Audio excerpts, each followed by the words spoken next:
Queridos amigos, é muito bom encontrá-los aqui mais uma vez para conferir o que há de melhor no mundo do agronegócio. E olha, não vai faltar coisa bonita e interessante para ver. Duvida? Então dá uma olhada nos assuntos de hoje. Como criar bem suas codornas. Tudo sobre o cultivo de jabuticaba. Grupos comunitários ajudam pequenos produtores.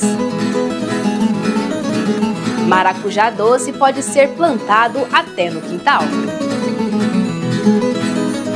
Começa agora o programa Revista Rural, a sua revista eletrônica do agronegócio.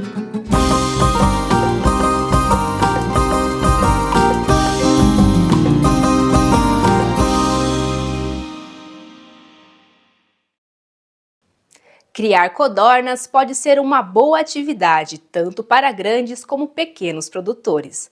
Mas como tirar o melhor da sua criação? A gente foi buscar essa orientação com uma grande conhecedora no assunto.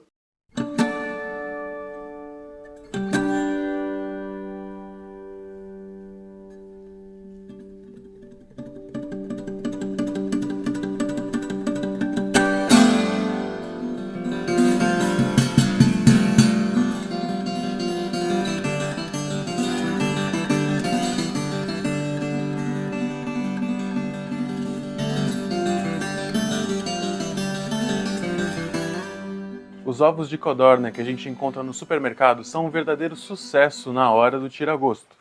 Mas você sabia que você também pode produzi-los aí na sua casa? Para mostrar como isso funciona, nós viemos aqui para a região urbana de Bragança Paulista.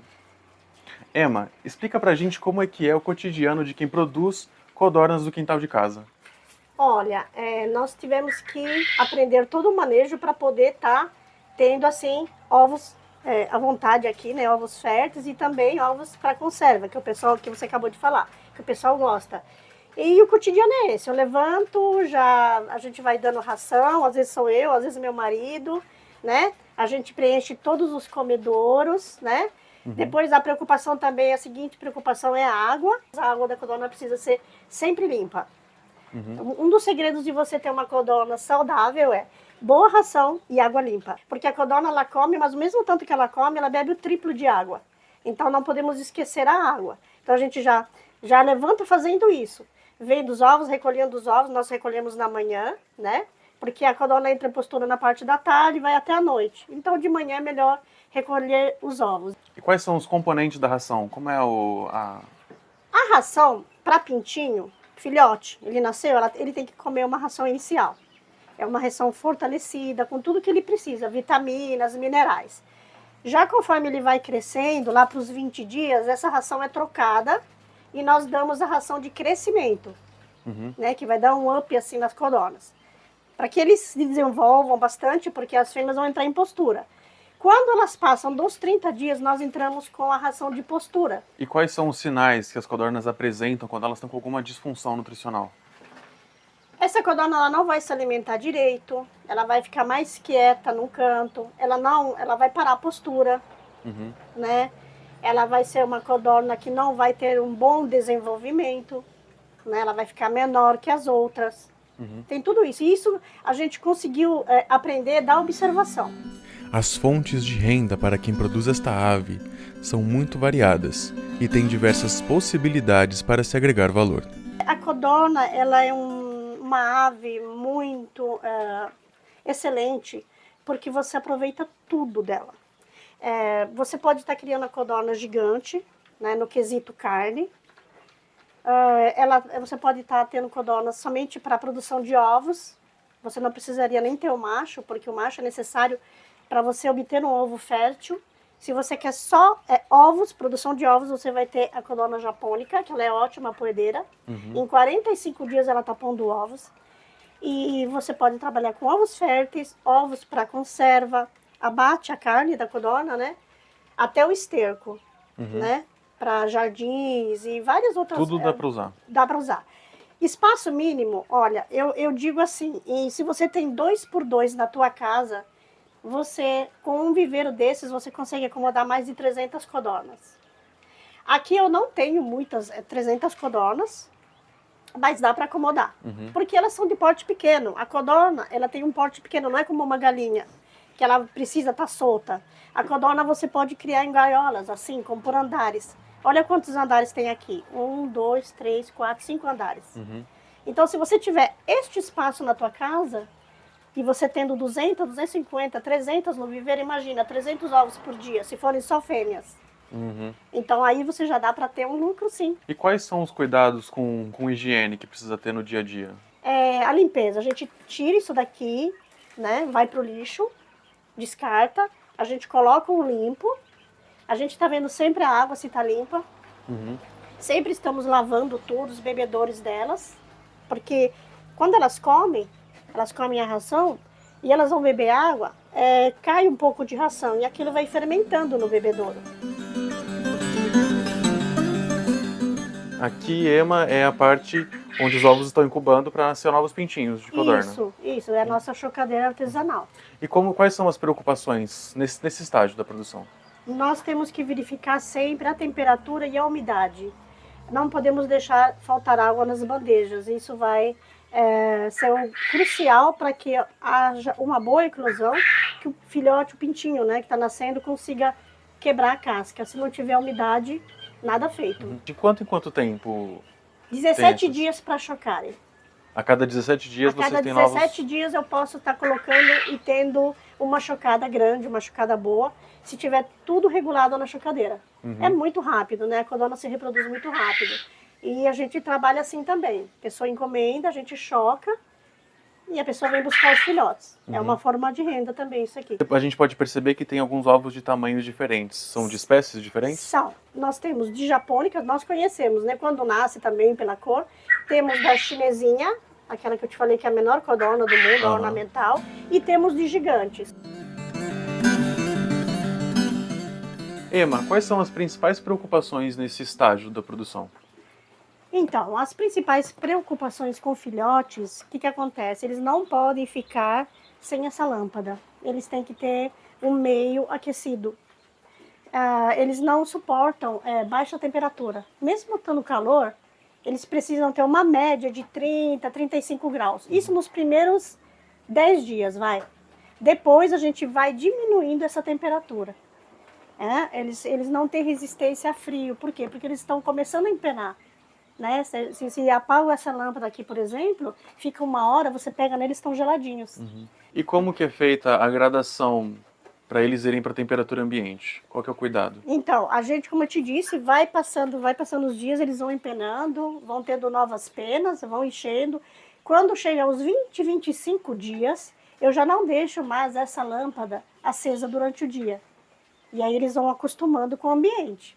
Se tiver um pouquinho frio, eu vou cobrir essa caixa, mas eu não vou deixar a lâmpada acesa. Aí, com 30 dias, eles vão para um local assim, que seria um pinteiro. Que é um local que não vai ter lâmpada, tem só uma abertura aqui em cima. E aqui é uma entrada de ar, onde eles vão ficar até eles estarem com 40, 50 dias. Para evitar a mortalidade entre os pintinhos, um truque simples pode ser muito útil. Eles são muito frágeis quando eles nascem. O que a gente tem que fazer? A gente tem que deixar eles, quando eles são polpos, como no caso aqui, eu coloquei um comedorzinho. Vou mostrar aqui pra vocês, ó. Que tem várias aberturinhas aqui, olha, tá vendo? Ó? Eles não conseguem, é só bater aqui que a comida vai descendo. Eles não conseguem entrar, pisar na comida e acabar comendo as próprias fezes. Tem como colocar também num pratinho grande, bem espalhado, para que eles comam todos juntos, mas isso seria nos 5 primeiros dias. Depois eles vão fazer muitas fezes e é bom esse. Ema, aqui a gente vai falar de reprodução. Quantas fêmeas para cada macho? Nós colocamos de 2 a 3 fêmeas para cada macho, para que a gente tenha uma porcentagem de fertilidade, né? E ter certeza mesmo que aquele ovo está fértil. E de 10 em 10 meses a gente faz o manejo trocando os machos. Isso é necessário fazer. Se houver necessidade, a gente troca alguma fêmea. Mas o macho, sim, porque ele precisa estar bem fértil para fertilizar esses ovos, né? E como adquirir a melhor genética? Tudo começa na escolha dos ovos. Você vai ver ovos grandes, ovos pequenos, ovos muito pequenininhos, ovos muito grandes demais, geralmente tem 2 gemas dentro, então a gente já sabe escolher os ovos para colocar para chocar. O grande produtor de codorna, ele muitas vezes usa luz artificial para aumentar o dia e isso pode incentivar a codorna a produzir mais ovos. Para quem produz em casa, isso também faz sentido? Também é uma possibilidade? Sim, faz sentido. A gente deixa a luz natural enquanto está de dia, assim, entrando uma luz, mas a partir do momento que já está pouca luz, a gente liga as luzes e essas luzes vão ser desligadas às 9 da noite. Ela precisa de várias horas de luz.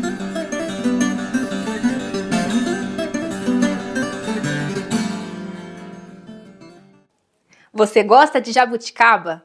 Fruta tipicamente nacional, ela é uma das queridinhas do consumidor e com o manejo certo pode ser bem lucrativa.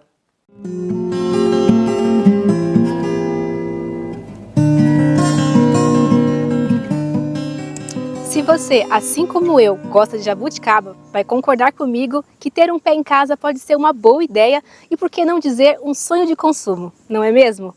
Então hoje a gente vai descobrir o segredo de tanta produtividade e fartura. Na verdade, a época da jabuticaba é agosto, setembro, outubro, né? E normalmente no inverno não chove, então o pessoal que trabalha com jabuticaba, eles têm uma irrigação. E eles vão fazendo parcelada essa irrigação e conforme, né, eles querem, eles vão fazendo a colheita parcelada. Nesse caso, esse ano é um ano de pouca chuva, né? Então choveu pouco em dezembro, choveu pouco em janeiro. E agora que está chovendo bastante, ela voltou a florar, né? Ela carregou em outubro, tudo bem, e está tendo uma outra colheita agora. Mas até março, abril, acho que nós vamos ter mais uma, porque aqui nós temos a irrigação. A irrigação é para isso daí, para a gente molhar e estimular. Através de algumas adubações, nós estimulamos a planta a florar, e aí daí 30, 40 dias está madura essa fruta. A adubação é feita separada da irrigação aqui, né? Ah, sim, então. Quando é adubação, eles estão jogando por cima. E aqui é só irrigação. Mas daria lá na base, se quiser, fazer adubação com essa própria água. Tá? E como é feito esse planejamento, tanto da adubação como também da irrigação? A irrigação, então. A irrigação, o que você pode fazer? Então vai acabar essa jabuticaba, tá florando alguma coisa. E aí, de repente, mês de março, né? Final de março, você dá um estresse nela, pode ficar sem irrigar, e se não chover é melhor ainda. Aí você volta a irrigar bastante, aí você estimula outra florada, talvez até o inverno a gente tenha mais uma safra, espero que sim.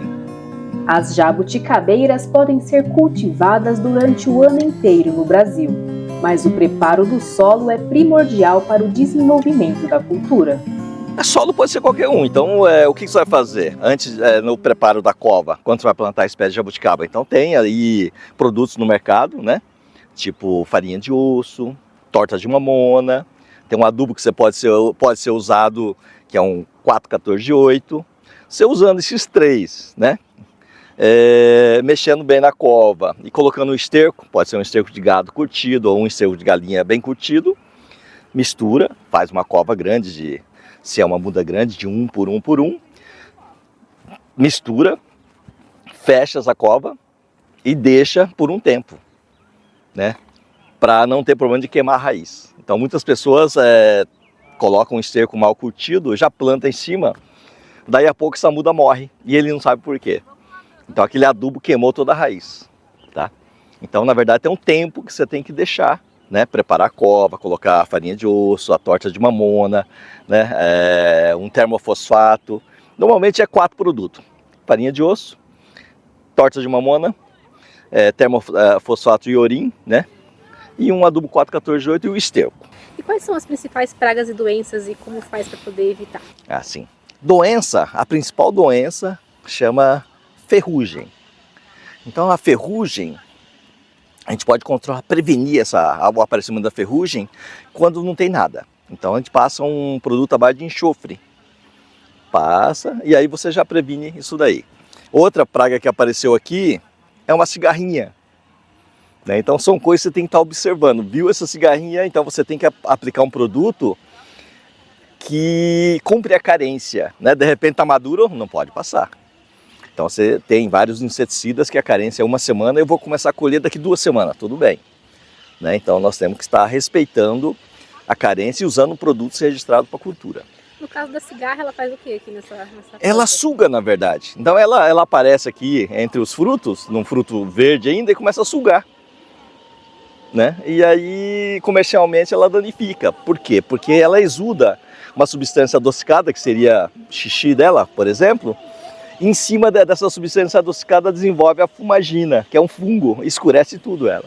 Também a cochonilha pode atacar, né? Pode, a cochonilha também pode atacar, mas aí ela aparece quando, normalmente? O pulgão, a cochonilha, né? E essa cigarrinha, que esse ano foi novidade para mim, ele apareceu numa fase aqui, tá? Depois da florada que ocorre isso daí, né? Então você tem que estar atento para estar prevenindo ou controlando, né? Para dar tempo de respeitar a carência dos inseticidas que você pode usar aqui. Então dá para falar que a fase de flor é a fase mais...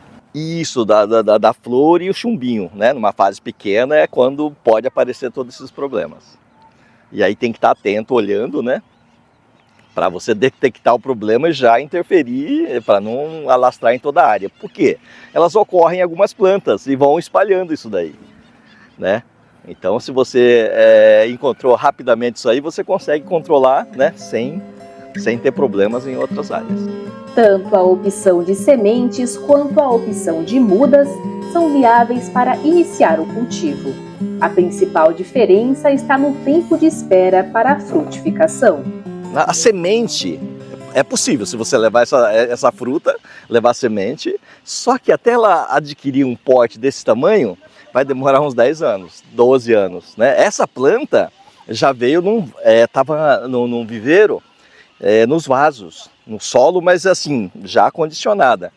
Essas plantas, uma boa parte tinha 18 anos. Né? Agora, quando você planta essa semente no solo, com 10, 12 anos, ela já vai ter um tamanho maior que essa daqui. Então, até os 18 anos, ela ficou ali acondicionada numa tipo de uma caixa d'água, né? E controlando a raiz dela. Muitas pessoas já compram no vaso uma muda aí com 4, 5 anos, que vai custar aí de 50 a 100 reais, né? E aí leva para casa ou para o sítio. Só que hoje, para pequenos, não produtores, mas as chácaras adquirem a jabuticaba híbrida. Essa é a sabará, que é comercial, que vende no Ceasa, né? Então ela é uma fruta comercial. A híbrida, ela é uma fruta que se você plantou próximo da casa e tem uma torneira pingando, ela carrega o ano todo. E a criança normalmente não sabe qual é a época de jabuticaba e começa a pedir jabuticaba a qualquer hora. E essa híbrida carrega o ano todo. Para quem deseja produzir de repente num vaso, dá para fazer? Dá, então. Uma planta pequena, né? Então conforme a planta vai crescendo, você vai mudando o vaso também. Então no vaso é como se fosse um bonsai. E aí quando você muda de um vaso para outro, você tem que podar o sistema radicular e colocar mais terra, colocar um vaso maior. Então, assim você consegue e usar os adubos certos, né? E molhar sempre.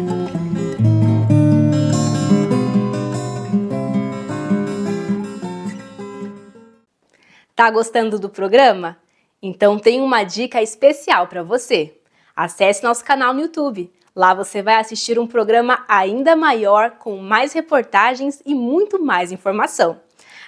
E lá você pode assistir todos os programas anteriores a hora que quiser. Bom, né? Pois é, queremos você sempre bem informado e junto com a gente.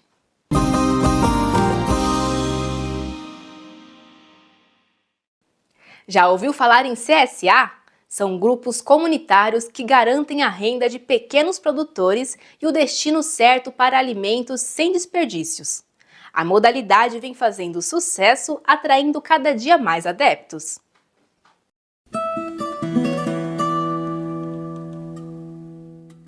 Um modelo diferente de negócio tem sido praticado e aprovado entre produtores rurais e consumidores.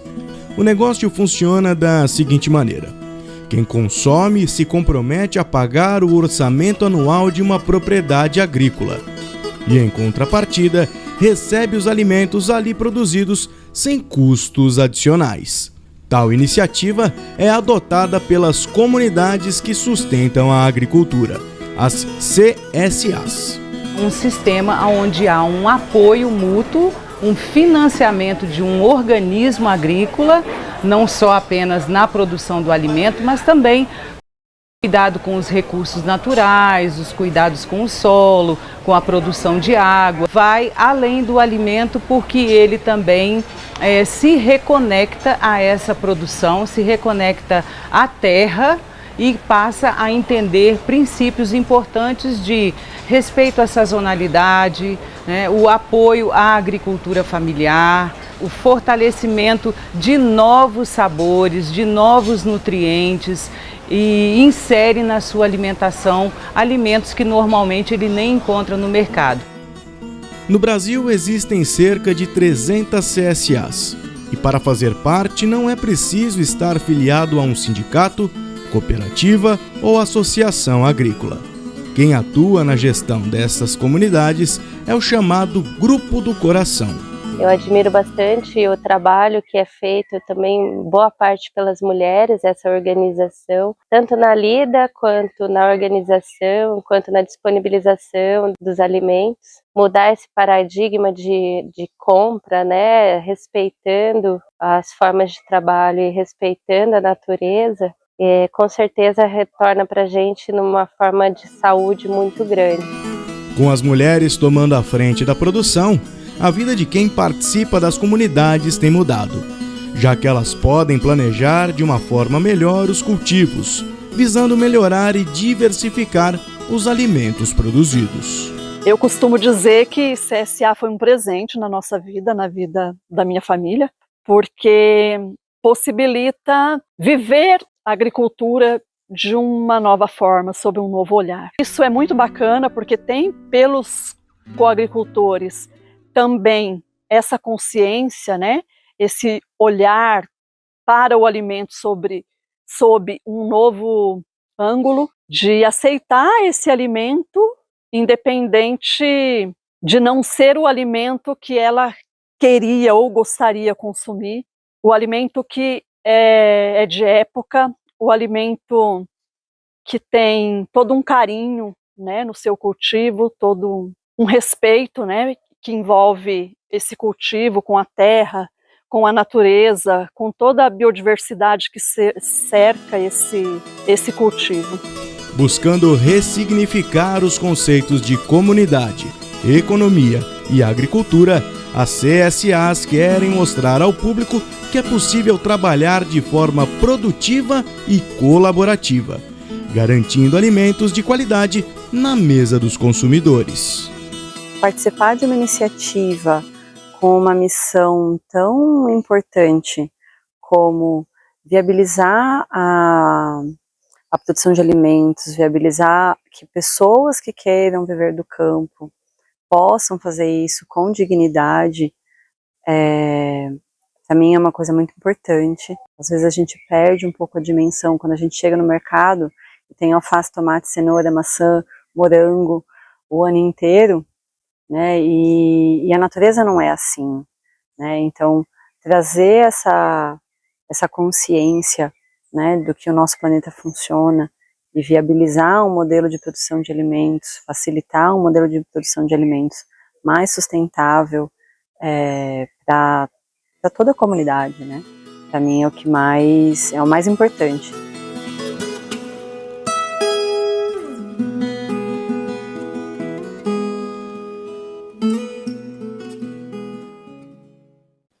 Uma nova variedade de maracujá doce tem se tornado uma ótima alternativa de cultivo para pequenos produtores e para a agricultura praticada em sítios, chácaras e até no quintal. Fruto de pesquisa da Embrapa, o maracujá BRS Mel do Cerrado em muito se assemelha ao maracujá comum, vendido nos supermercados. Entretanto, ele tem uma particularidade, é doce. Mais rústica e produtiva, a nova variedade é fruto de muita pesquisa.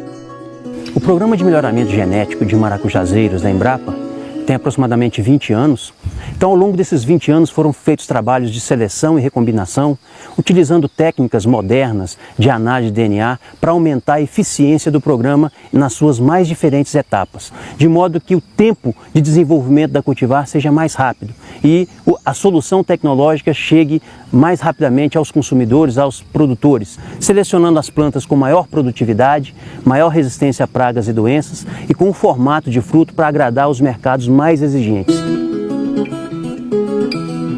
2 décadas de pesquisa resultaram em muito conhecimento, que hoje é repassado aos produtores. Foram desenvolvidas técnicas de cultivo, de adubação, de irrigação, manejo fitossanitário, incluindo pragas e doenças e nematóides. Hoje nós temos bastante informações sobre o cultivo de maracujá doce para a região do Cerrado. Uma grande vantagem é que o maracujá doce atende a todo tipo de produtor, do mais tecnificado até aqueles que plantam em pequenas áreas urbanas. Essa nova variedade Mel do Cerrado, ela vem ser mais uma opção para os agricultores aqui do Distrito Federal. Não vai competir com o maracujá azedo, mas vai somar sendo uma outra opção para o agricultor daqui do DF. Ele se adequa bem a esses diversos tipos de agricultores. Alguns agricultores podem trabalhar esse maracujá no sistema orgânico ou no convencional e também podem trabalhar ou no plantio a campo ou em sistema de protegido de produção. Mas o pulo do gato está no fato de que a variedade pode ser cultivada em consórcio com o maracujá azedo, trazendo muitas vantagens. Sou produtor de maracujá azedo em estufa e nessa minha produção a gente trabalha com tecnologia como a fertirrigação e o sistema de gotejo. E agora, mais recentemente, eu implantei aqui o maracujá doce, o Mel do Cerrado. Como uma grande vantagem que eu vi para o meu negócio foi a questão da polinização. E eu preciso de mão de obra para fazer a polinização artificial. Porque o meu maracujá azedo, a floração ela abre no período da tarde e esse maracujá abre de manhã. Então isso casou e me deu a oportunidade de eu conseguir melhorar o meu negócio. Então no período da manhã, o meu funcionário está no maracujá doce fazendo a polinização e no período da tarde ele está no maracujá azedo continuando o trabalho. Uma outra questão que eu destaco como muito importante na produção do maracujá doce é o período da produção. Quando eu não tenho maracujá azedo, eu continuo de forma perene com o maracujá doce. Ele continua produzindo. Né? E a questão do preço, eu consigo em relação ao azedo ter 4 vezes mais. Né? Eu consigo uma receita muito melhor em relação ao azedo e todas essas questões somadas, assim, isso contribui com o nosso negócio, faz com que a gente consiga manter a saúde do nosso negócio, a saúde financeira do nosso negócio e conseguir até pensar numa expansão em relação ao maracujá doce. Hoje eu trabalho com uma estufa e eu já pretendo, a partir do momento que for abrindo o meu mercado, de ampliar a minha produção, disponibilizar mais estufa para que eu possa desenvolver esse trabalho com maracujá doce. Os produtores que já experimentaram ficaram bastante satisfeitos com os resultados. Gostei muito do fruto, como é um maracujá diferente, que você descasca e come inclusive a polpa com a semente, acho que vai ser uma boa opção para o mercado, né? Mais uma, e a gente está apostando firme nele, sabe? Eu estou abrindo o mercado, nós vamos pretender comercializar em caixinhas com 10, 12 unidades, para ter um valor agregado maior, né? E a gente pretende abrir mais um pedaço de área aqui para ter mais essa opção de renda para a propriedade, né? Uma boa medida também a gente aumentar o plantio dele, para a gente ter não só o pérola, ter o sertão forte, né? E outras frutas que a Embrapa for me encaminhando, que é todas as que eles me encaminharam até agora, eu gostei muito.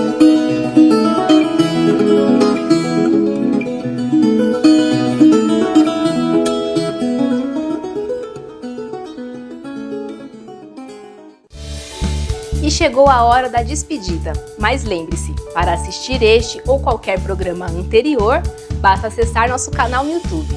Fiquem com Deus e até a semana que vem!